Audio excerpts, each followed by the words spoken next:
with the walk-ons and things like that. Does walk-on program you really cost that much? Well, it's hard to really at this point, know all the details about what a walk-on program costs, and so, but roster limits are a part of it, right? A part of the settlement. What those are, again, no decisions have been made. We're sort of sorting through some of those deals. So there's financial components to all of it, but I really don't think that that's what's driving the conversation here. It's not. We need to figure out what's feasible in a new model going forward, recognizing that my past has contemplated a lot of walk-ons, and so I think about it a little bit more romantically maybe than some, right? Having been a football guy and seeing the impact, but the good news is we're having very robust conversations. We'll have some more. And no details or decisions have been made in those areas. But roster limits are certainly going to be a part of what this looks like going forward. Do you have just any thoughts of your own on the revenue sharing model, how it should look? Because, not to say there's precedent, but the past pay in the settlement is 90% of it's going to go to football players and men's basketball players, whereas for the future it's, well, maybe got some Title IX implications here, and maybe even antitrust if it is shared equally.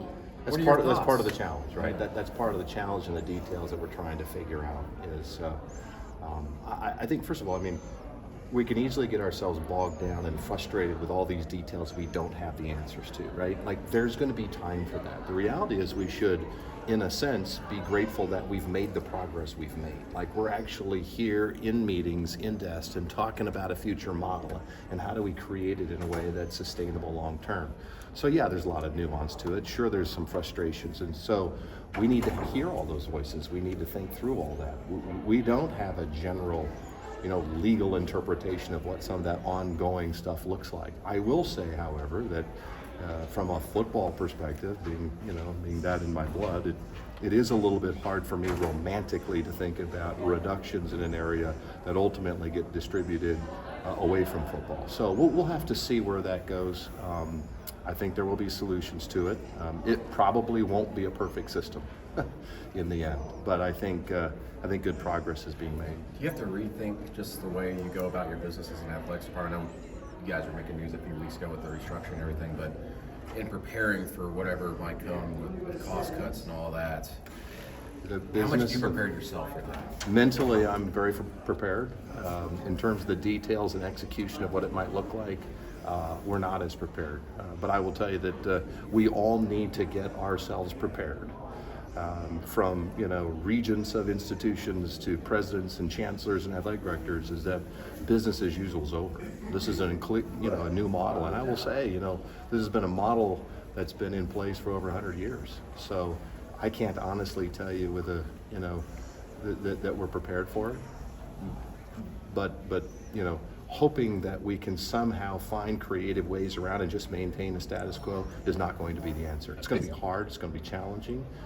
And we're going to have to step up to the plate and make tough decisions. Are you having to reassess facility upgrades in the future in light of needing money for settlement? I think it'll all be part of it. I do think there's two ways to look at it, right? You can say, well, gosh, maybe we shouldn't do facility enhancement. We're going to need those dollars. But if those are facility enhancements that generate additional revenue to you to fill a gap that you need, well, that's a different piece, right? So I think there's two different components to that, but things that don't generate revenue for you, does it look different? Probably. I was always struck by back when I was at Nebraska in the Big Ten, and we'd go to Indianapolis for our football media days. And I'd go into the locker room, and of course it was a much better locker room than I had when I played for the Colts, but it was practical. It was a rectangle with lockers. Not nearly as nice as we have in the college space. So could some of those types of things change? Certainly. I think things become more practical.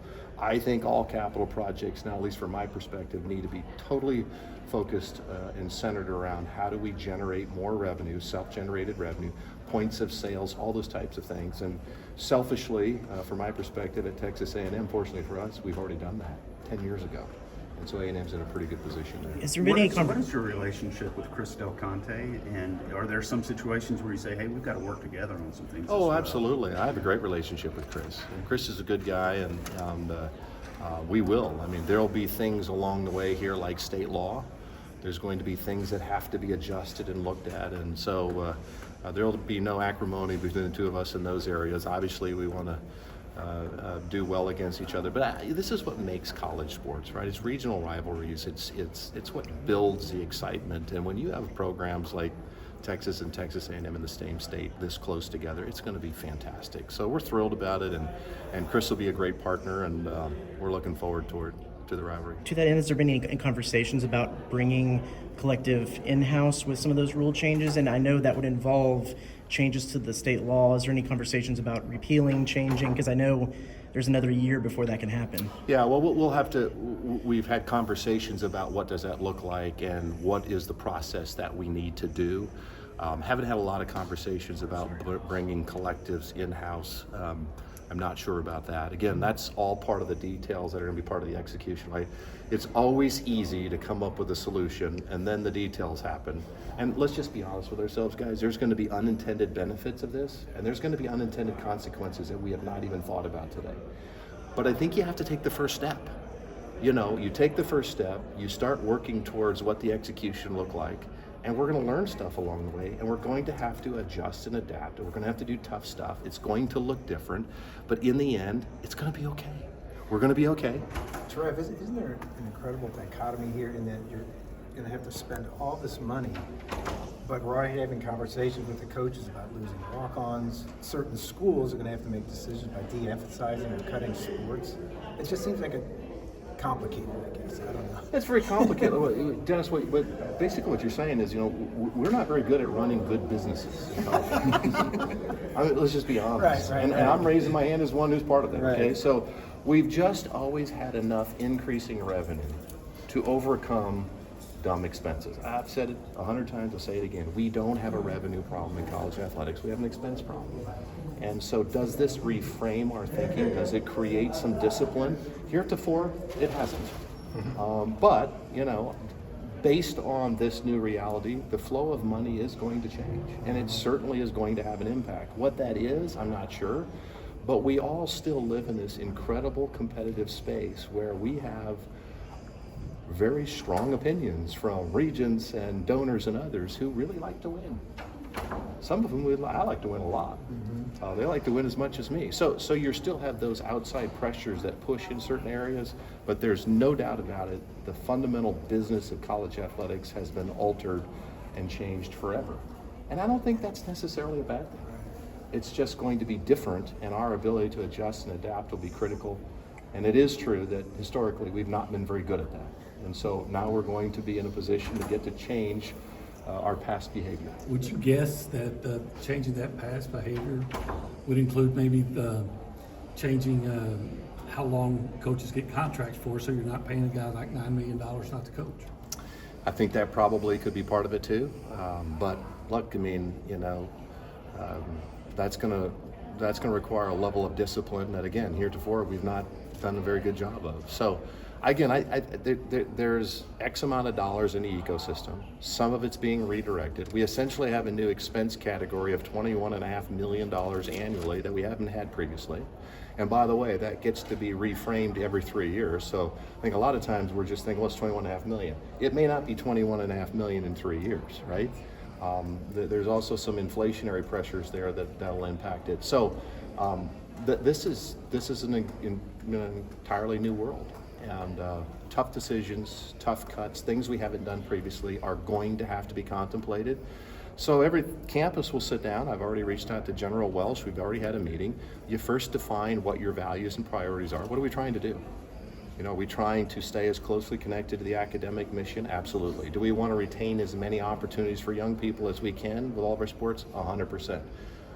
But within some of this, there's going to have to be reductions. If you're going to look at some of these roster limits and you reduce the percentage of student athletes, whatever it is, say it's 20 to 35%, you would assume there's a corresponding 20 to 35% reduction in something, you know, maybe FTEs, operating dollars. I mean, those are the business decisions that are going to come into our space that perhaps previously weren't at the forefront of our thinking. Did you ever look to venture capital?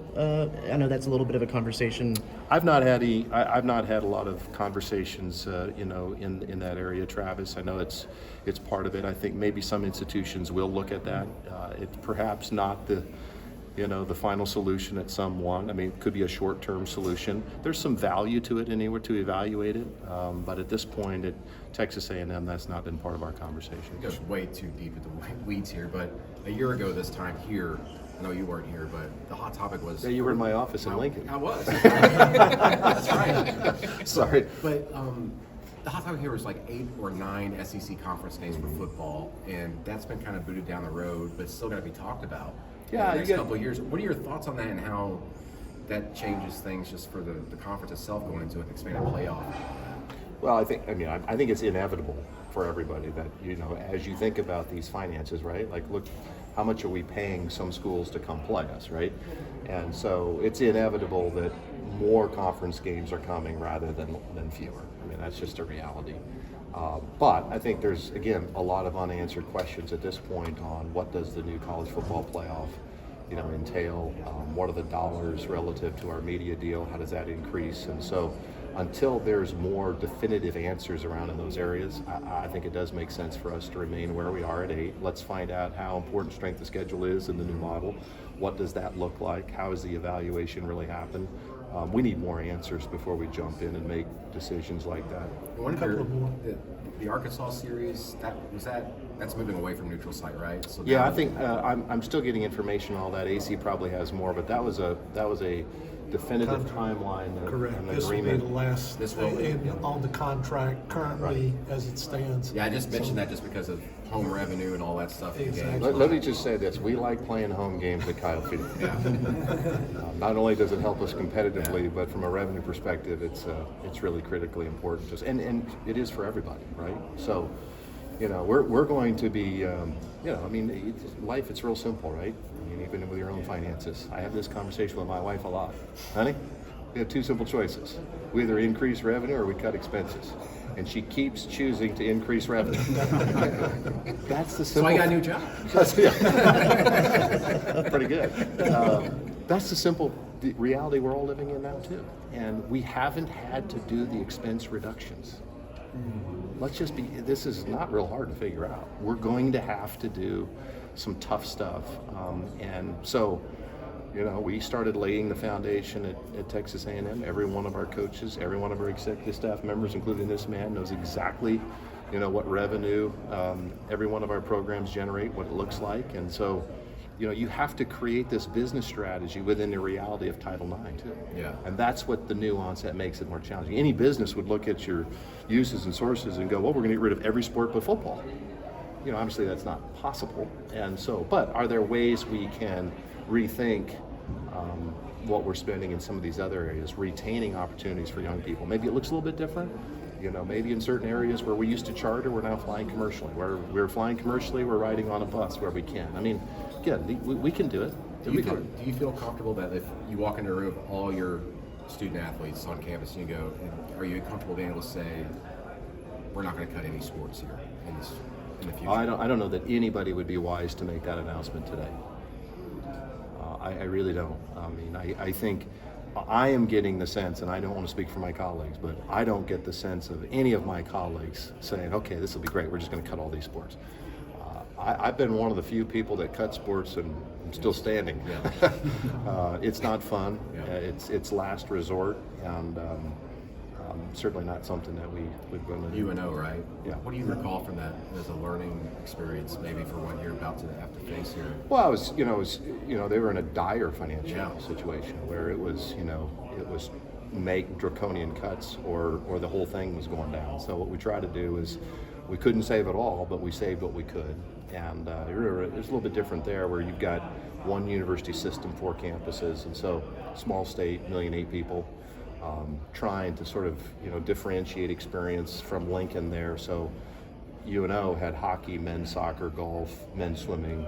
Lincoln had different sports. So trying to actually expand the opportunities for young people, but they were just at different campuses. That's really So eliminated- it's about 2 months on the job now. How are things going for you as you settled into College Station and Texas A&M? Oh, it's great. I love it. I mean, the great thing is there's really nothing going on nationally to have to worry about.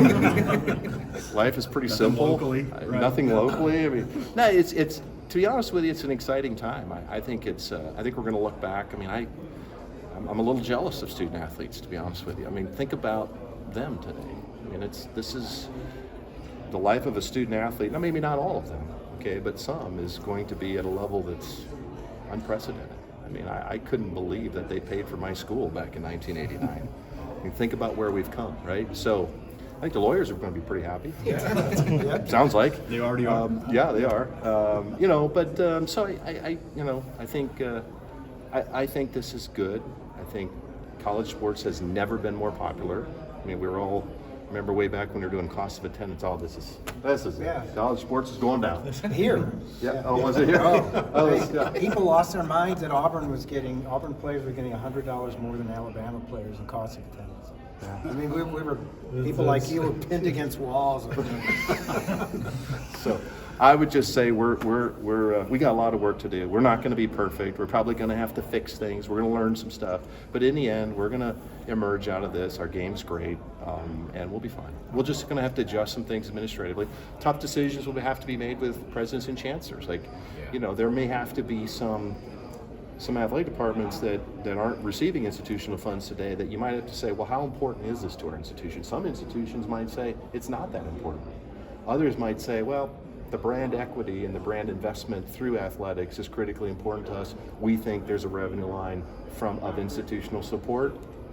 But those are all going to be decisions that are going to be made at a very high level.